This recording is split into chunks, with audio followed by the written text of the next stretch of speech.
I'm right, you all are wrong. Okay, here we go. It was Monday after Ready? Now, this is I paired them up with like terms. There's 4 terms. Now, if we were going to, let's just say, what if I asked you to simplify this expression? What would be the new expression with this? Jonathan? 5R plus 9. 5 what? Wait, 5N plus 9. All right, so you join this and you would make this 5N. So those 2 N terms would turn into 5N. And then the R's would turn into positive 9R. So know the difference. Simplify means to obviously make it smaller. So instead of going from 4 terms to 2 terms, obviously it makes it smaller. I asked you for the number of terms. Should be 4 total terms that we started with in the expression. And then if I had to ask you to do group them into like terms, obviously you group the N's together and then the R terms together. Okay? So 3 different things that you could be asked of with an expression at any given time. So know what I'm asking. All right? Okay, put this away, and then let's get out our homework.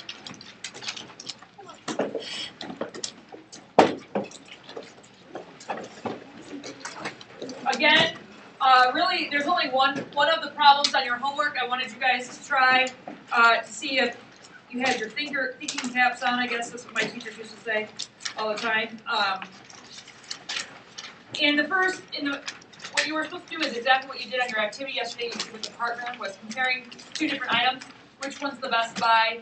And obviously, that would be called a bargain, right? Have you ever heard of that? That's a bargain, So that's why this is called bargain hunting. So could someone share with us for number 1, 1 apple for 19 cents or 3 apples for 59 cents? Which one of those situations is the best buy then? A is correct. You remember I told you that sometimes, obviously, if you guys wrote those 2 situations out, you'd have to go to the thousands place in order to compare them. Do you guys agree that in column 1, the thousands place was a 0, the other one was 6, so obviously the column A would be the cheaper of the 2. When we're talking about money, we're talking about cheaper for the best bargain, correct? All right, so number 2, 20 pounds or 50 pounds of dog food, Maya? Column A. It would be 20 pounds, which is column A. Good. How about number 3? In this case, we're not doing cost per item. What are we comparing? What are the 2 things we're comparing in this situation? What's our rate? Noah? Miles per gallon. Miles per gallon. Which one of these is the best bargain? Column A or column B? Alexa? Column B. Why is column B the better buy?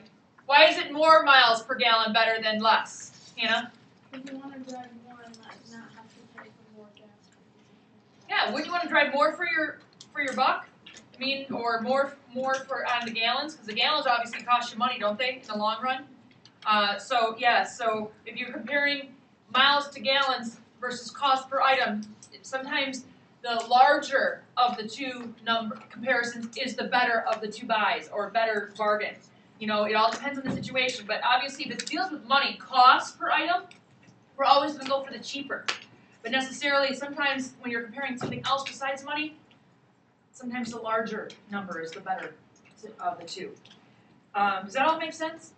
Okay, can you think of another situation where a bigger number would be better? Can you think of it besides miles per gallon? Obviously, you want more miles per gallon. Trey, you have an idea? More food for less money. Nothing to do with money, though. Like miles per gallon.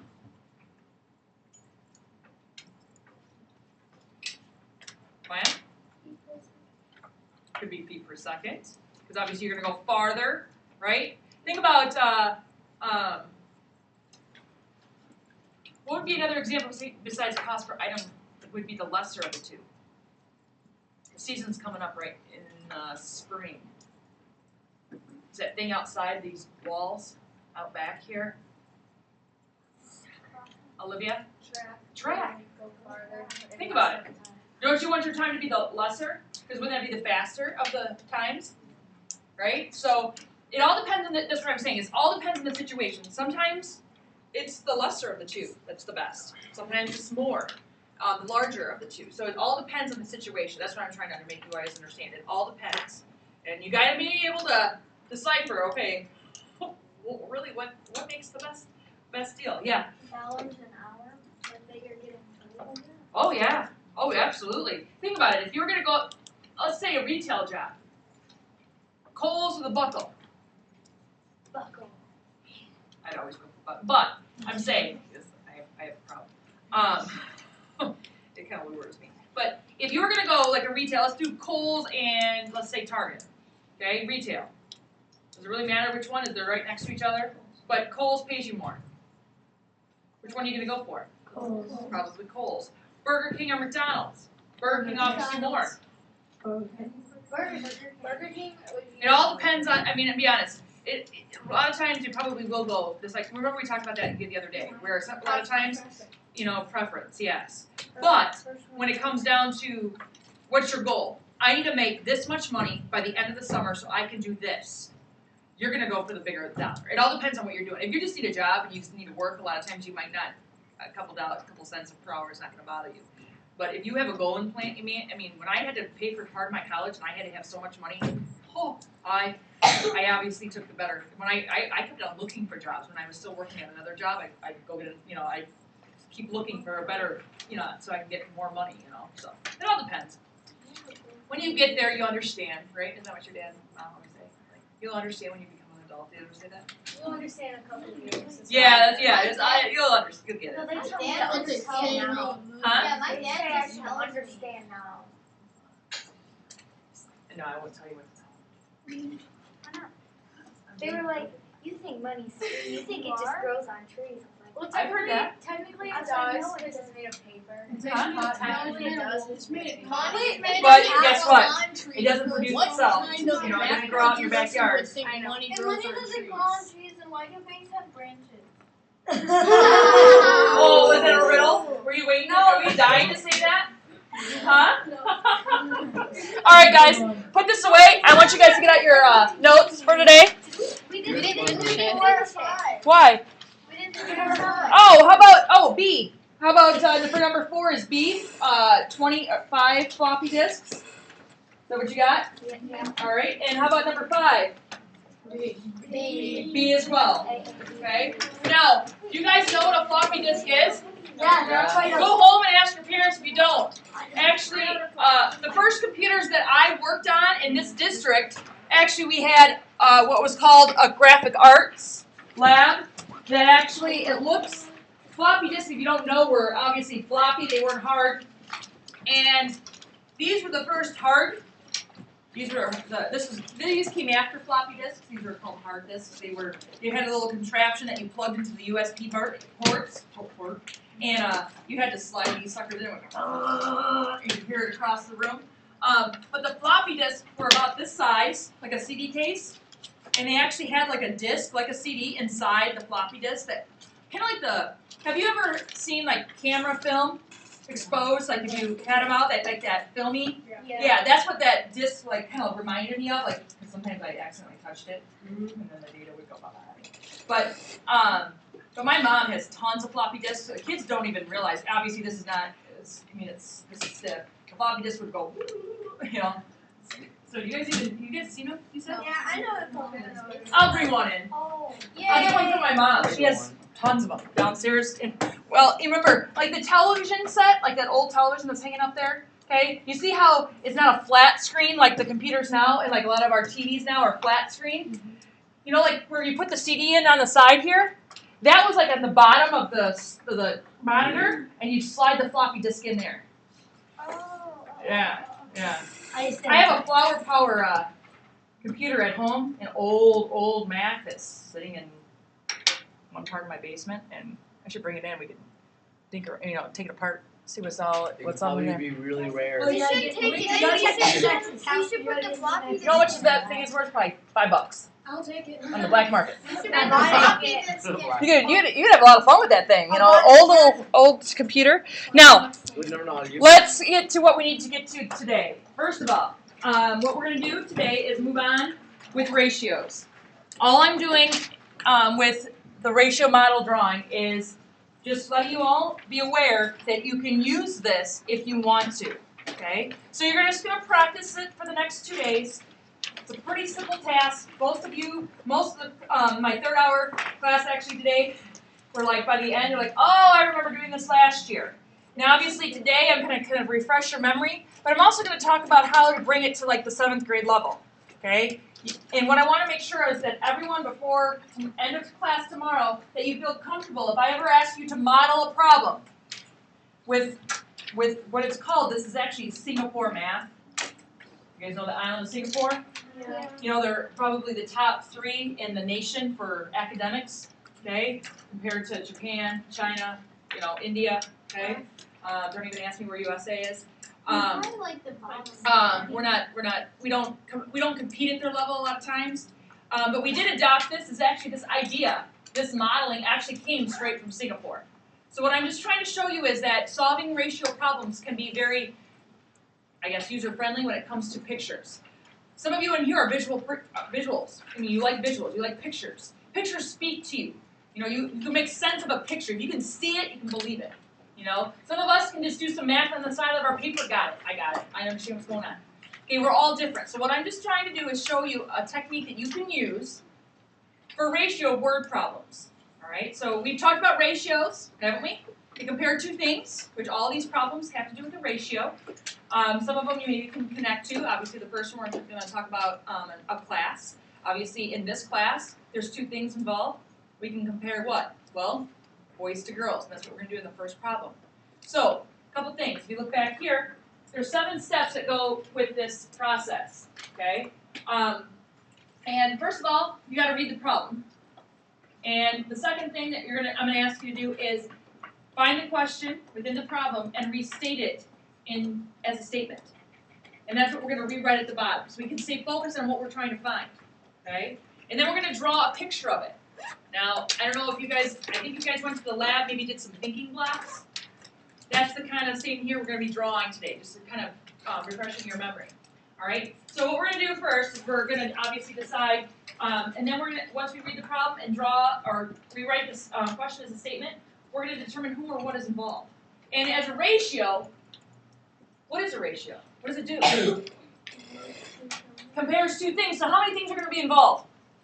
Always 2. And it's either going to be 2 whoms or 2 whats. Make sense? Good? All right, so let's read the first problem here. Let's see if this, my board actually was, oh, we're not doing that one. We're not doing boys to girls. We're going to do this one, marbles. Okay, so read the problem. We're going to do the bottom one.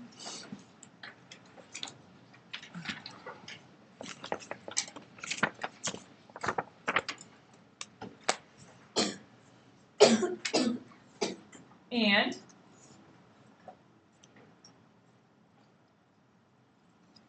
after you've read the problem, could someone share with us, how would you rewrite that question as a statement?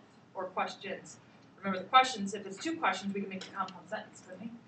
Right? So then just blend them. Okay? Ben, what do you think, hon? Mika has blank red marbles and blank blue ones. There you go. Perfect. All right, so it's Micah, by the way. The only reason why I know that, Ben, is because I had a Micah. Micah McCord. He was in my class. I have a cousin. What are we doing? So we have, did you say so many red and then so many blue?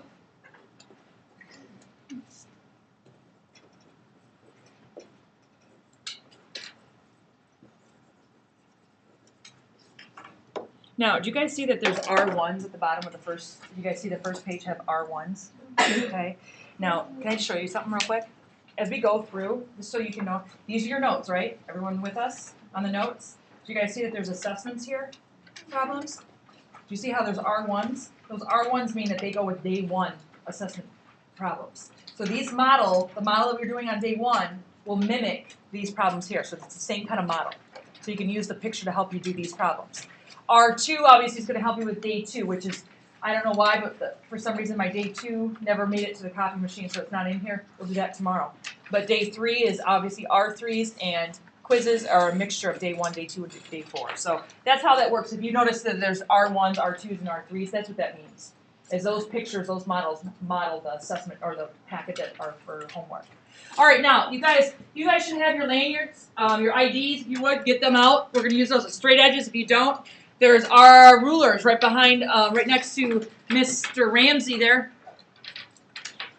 And what we're going to do is we're going to draw a picture here, and we're going to first use our lanyard, and we're going to draw a straight line to have that's our starting point for our bars. So we're going to just first draw that straight vertical line. That's going to be at the start of our picture. And again, can someone share with us, what are we comparing? Olivia? The marbles, the red and blue. All right, so that's what we're going to be comparing. So what you're going to do is I'm going to put red here, and we're going to compare it to blue, and I'll give some space, because in a minute, it's going to look like this. Let me just show you an example from yesterday, or from third hour. You guys see how this looks? That's what I'm going to show you how to do. All right? So, with that said, what's our ratio? Red to blue. What's our ratio? What do they give us in the problem? Noah? 3 to 2. 3 to 2. So what we have to do is we have to create that 3 to 2 ratio. Which one's 3? Is it red or blue? Red. Red. So we're going to start with red. We're going to draw the red, and we're going to draw a bar here. And I'm going to draw it so big it has to obviously have 3 sections cut equally. So what I'm going to do is I'm going to cut this into thirds.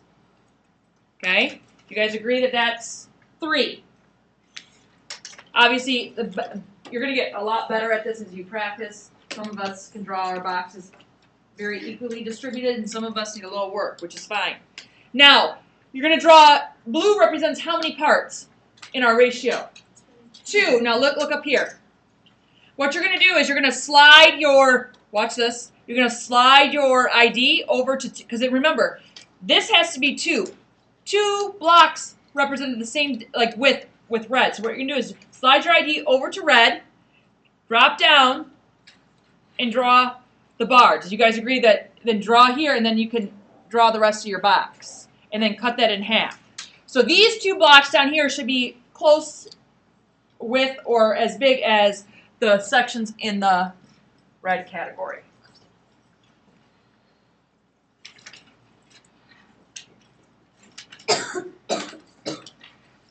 Now, what are we trying to find?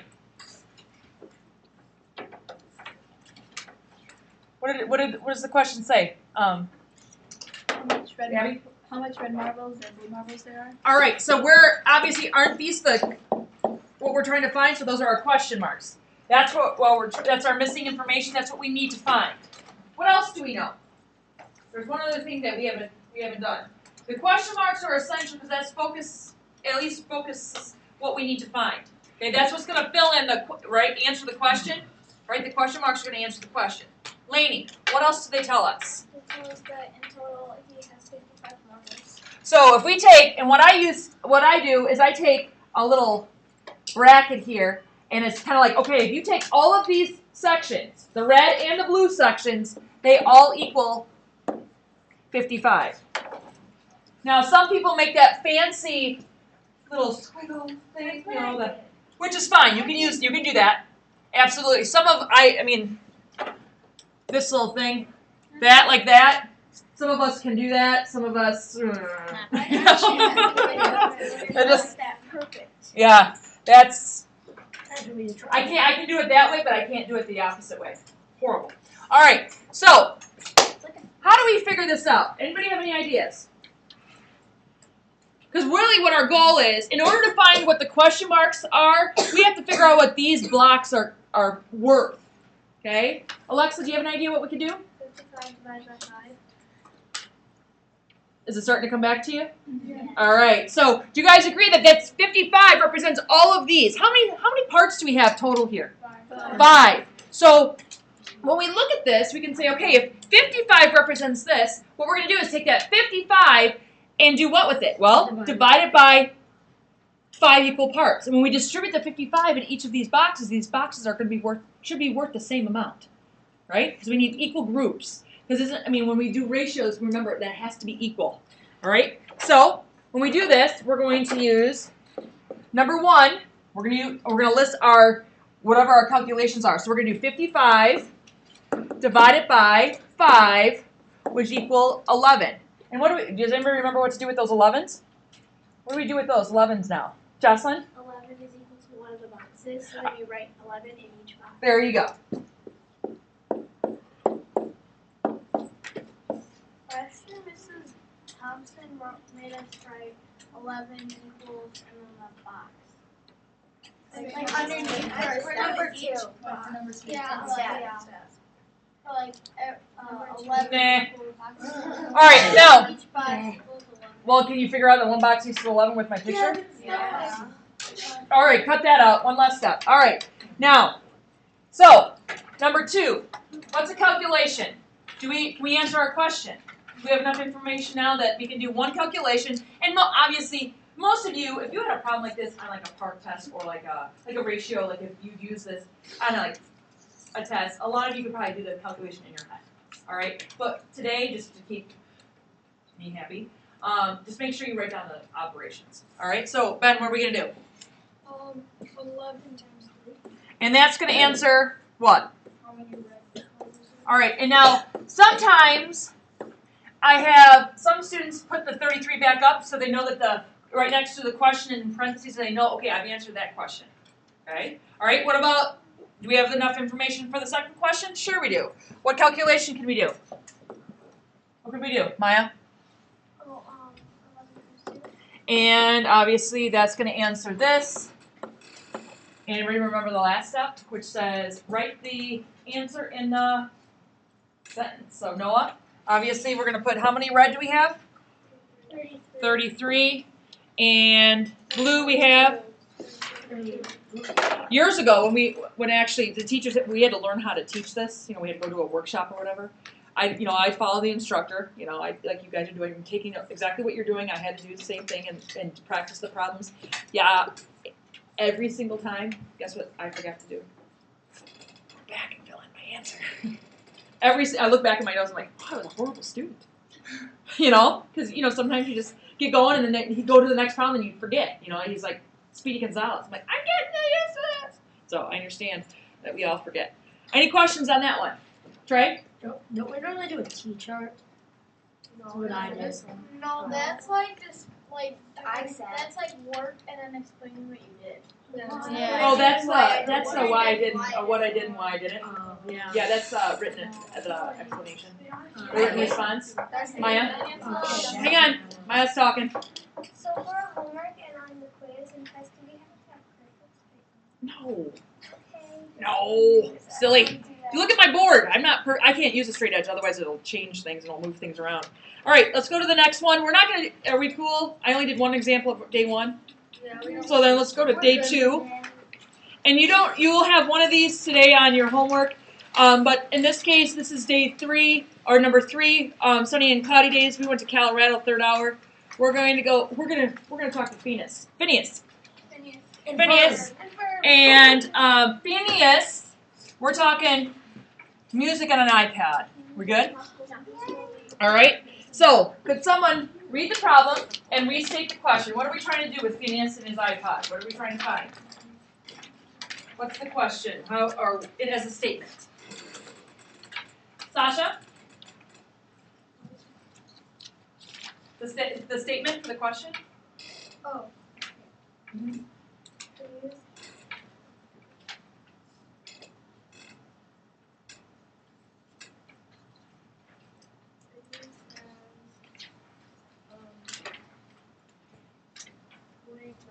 There you go. Phineas has blank rock songs on his iPad. Or you can just say blank, aren't we talking about iPod? So you can just say Phineas has blank rock songs and keep it simple. Okay?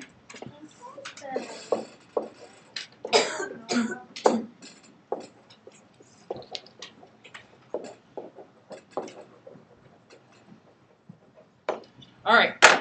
Now, let's draw our little. So what are the two things? What's our ratio? What are we comparing with his iPod? Ramsey? Country to rock. Country to rock. Let's see if my iPad is comparable to Phineas.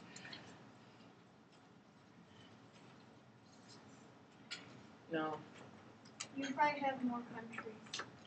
Well, my iTunes is hooked up with my husband, so he decided to download all of his old school rap songs that he grew up with, and apparently he has to have every Tupac album, and it's crazy.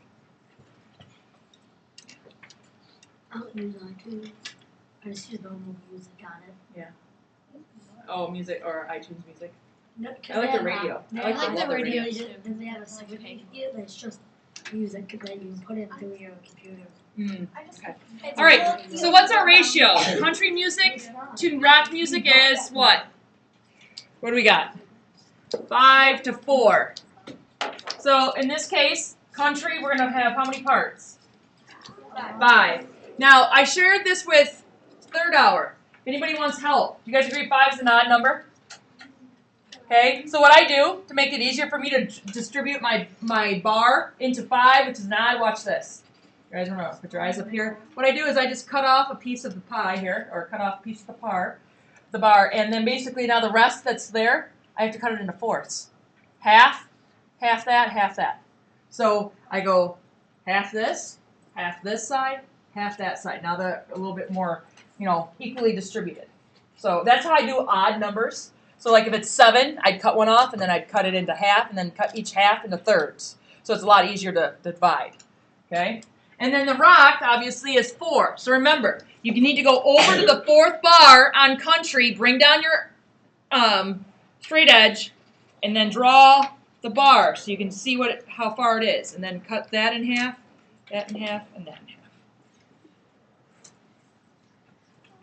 Now, do you guys see 5 to 4 ratio in our box, in our bars? Okay? So remember, you can see it. What else do they tell us? Not only 5 to 4 is a ratio, country to rock, but what else do they share with us? Trey? Could use as 200 rock country songs. So where would that go? We'd have to divide it by 5. Well, what 205 country songs? So you're telling me that this bar right here, that's country? Just 205. So instead of remember last time we have a question mark right here at the end here? Now can't we just say, don't we already know what that is? And where's our question mark going to go? What are we trying to find? Ben? The rock song. Yeah, so our question mark is only going to go here. So, what's our first calculation? What are we going to do first? From what we know. Okay? What are we going to do first, right? We're gonna take 205 and divide it into the 5 different parts. So this time, instead of dividing remember last time we had the whole thing? We knew the total was the whole, so we had to divide it by all the parts. Because 205 only represents this bar, we only can divide this into 5 equal parts. We can't worry about this, because 205 does not include the rock. Make sense? So that's how the first example was different from this one. Is that before you knew the total, and you divided it by all the parts. This time you only know one of the bars, so you have to divide this by just the bar parts, the country parts. So we got 205 divided by 5. What is it equal to? 41. 41. And what do we know about that 41? Where do we put it? In the box. Guys, you do not have to tell me that box equals 41. By putting 41 in the box, do you think I'm going to understand that you think the box is equal to what? 41.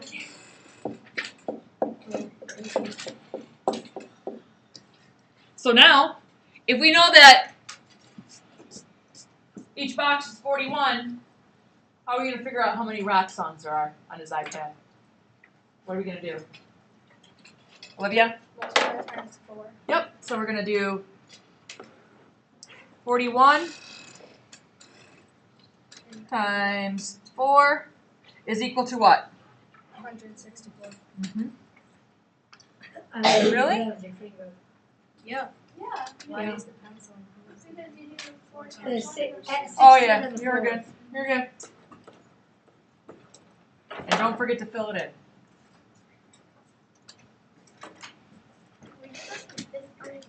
Did you? Yeah, we did this. We did it last year too. We did this Not yeah, we in did. fifth grade. We did I this started in this in fourth grade. Now, We did this in listen, I started this in guys, fourth grade. what I'm trying to make sure of is this. That I'm reviewing what you've done in the past, okay? So hopefully a lot of you in here, if you've never seen it, you kind of can make sense of it.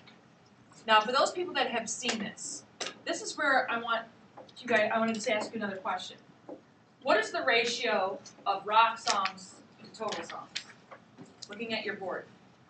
So like once you've done this, now they might say, okay, find how many rock songs there are, but now they'd extend that problem one step further. Now take what you just found and let's manipulate that into something else. So what would be the ratio of rock songs to total songs on his iPad or his iPod? Gia? 205 to 369. Okay, reduce it.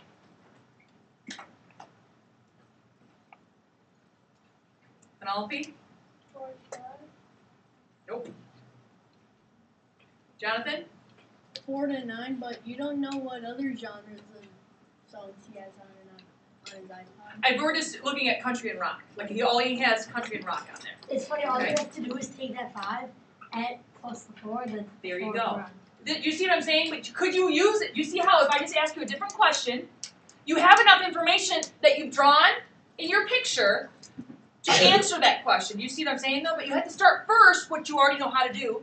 Make the picture and now extend it one step further. That's what we're trying to get you through this year.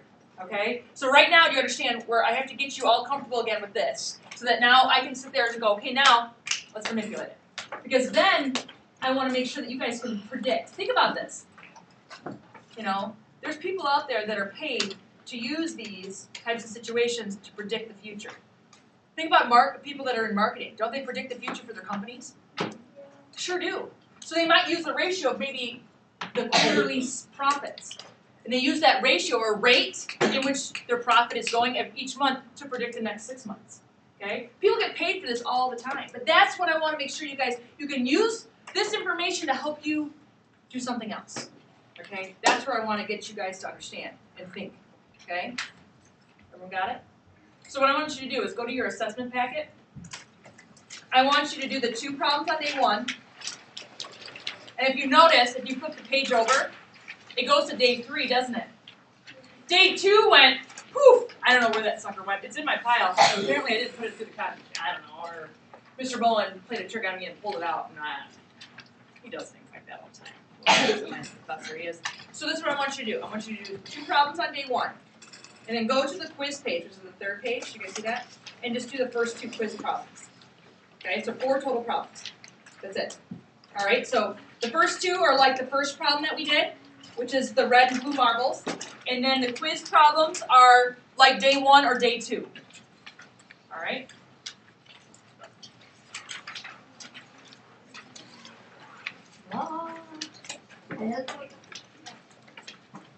Now, ladies and gentlemen, in the next couple weeks here, I have to take you guys down to the lab and have you guys practice the PARCC math test. And I'm going to be honest with you. You know, I took it with Mr. Bowen. Okay? And there's some pretty good problems on there. The worst case scenario, what I thought will be the hardest for maybe some of you and anybody else, is that there are multiple step problems. Like it's like doing this first, then taking this and manipulating it to a different ratio, then taking that ratio and finding that, using that ratio to predict the percentage of whatever. You see what I'm saying? So it's many steps to those problems. So just warning you, before we go in there, I'm going to try to, give you guys maybe some practice where you can take like a ratio. A lot of them come with the percents and the ratios and using them to extend and predict. So once we get here, I'm going to have you guys practice some PARCC problems. See if you guys can handle it. See if you can break it down into chunks. Make it easier. We do it over here. We do it. We're right now in the pink right here. You guys see these? This is where we're at right here. We're in like this top half here, unit rates, diagramming. See the this is what we're doing today. Okay. And then we're gonna get into slope in these graphs here. All right. And then we're gonna move over here. And this is all business right here. Markup, markdowns. Who doesn't like to shop? Save some money, Some of you might be in business where you got to market your product. You got to market a certain product. You have to make so much money for your company, so you got to grade it 32%, or you guys realize that some of the things you buy, they mark it up about 200 to 300% from what that costs them to make the product. Making You know how much it costs to make a CD? Cheaper than that. They mark it up about 400%. That's how much profit they make, and that's why a lot of people went digital. It's cheap. Why would you make the CDs when? Look at how many CDs I have. I just threw them all away. No. What? Please put those in your notes. You got your test? Where's Wes? Still out there?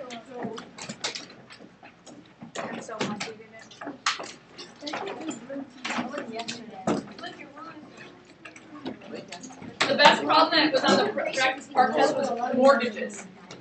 Really? You guys have any idea how a mortgage works? And they expect you to do a problem on mortgage. Yeah. And how much it's going to take you to pay off your mortgage. I'm like, first of all, no. You're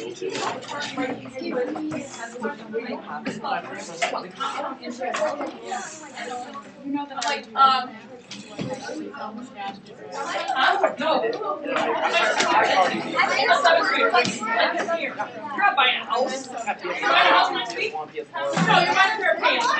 You know?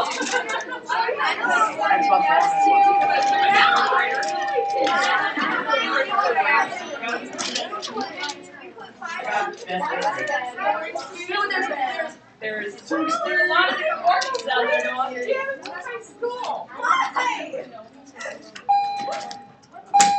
Good morning, students to the office, please. 1, 2. Bien, Hayek, Haley, Hamilton. Nope. These 2 problems you can skip. I haven't taught those to you yet. Okay? You're welcome.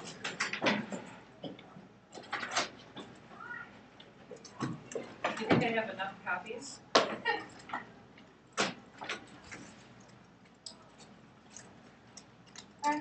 Bye. Have a great afternoon. Wes, you good, buddy? All right. Anything else that you owe me?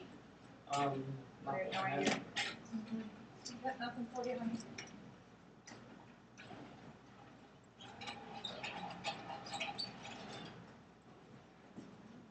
Here you go, kids. Oh shoot! Did I stop the?